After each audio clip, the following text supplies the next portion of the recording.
Good evening, America, and welcome to Cross Country. We begin with a Fox News alert as top Biden administration officials are sitting down with the Taliban. The deputy director of the CIA is among the U.S. representatives who met with Taliban leaders in Doha today. It's the first such meeting since the U.S. killed the leader of al-Qaeda in Kabul in late July. Here to help us make sense of all of this, a former deputy commanding general in Afghanistan and the author of Chasing the Lion, retired Army General Anthony Tata. Sir, thank you so much. I guess the best question is, why are we still talking with the Taliban? We know that they are continuing to harbor terrorists. We know Zawahiri, he was a surgeon. His family background comes from a long line of doctors, and he was the mastermind behind a lot of things. He wasn't as charismatic as Osama bin Laden, but he was definitely the brains behind a lot of their operations. Well, you're exactly right, Lawrence. Zawahiri was the brains behind the operation. Osama bin Laden had the elan, and he was more the face of the operation, the al-Qaeda operation. But, at the end of the day, it's a good thing that Zawahiri is dead and gone. It was good that we did that.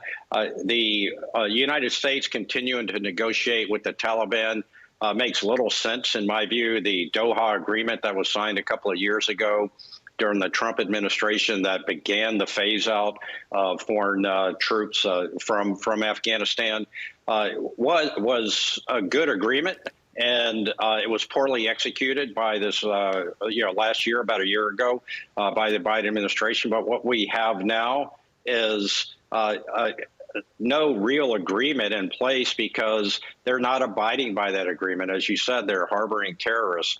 And so the 4 points of that agreement were to don't harbor terrorists, reduce violence, withdraw foreign troops, and then begin intra-Afghan negotiations. And there's really no U.S. vital interest anymore in Afghanistan. And right now they've got ISIS-K that is fighting the Taliban.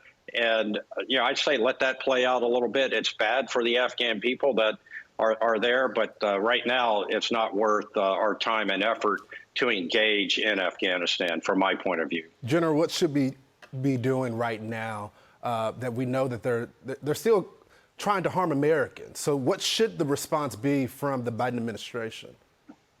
Well, I think it's important that we the only real opportunity here is the intelligence gathering. If the Taliban is beginning to worry about ISIS-K, to the extent that the CIA and other agencies can gather intelligence that can help us find and rescue any Americans that are still there, of course, that's a vital interest that we should pursue. But, the Biden administration set aside $3.5 billion for the Taliban. And I would say, let's take that $3.5 billion and give it to veterans who fought in Afghanistan, U.S. Army, Navy, Air Force, Marine Corps veterans that fought, as opposed to giving money to the Taliban. But, the intelligence sharing, I think, Lawrence, is a good thing.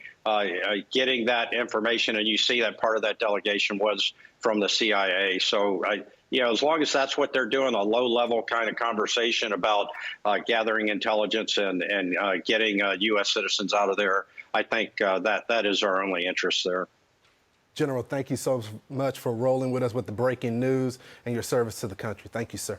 Hey, Sean Hannity here. Hey, click here to subscribe to Fox News YouTube page and catch our hottest interviews and most compelling analysis. You will not get it anywhere else.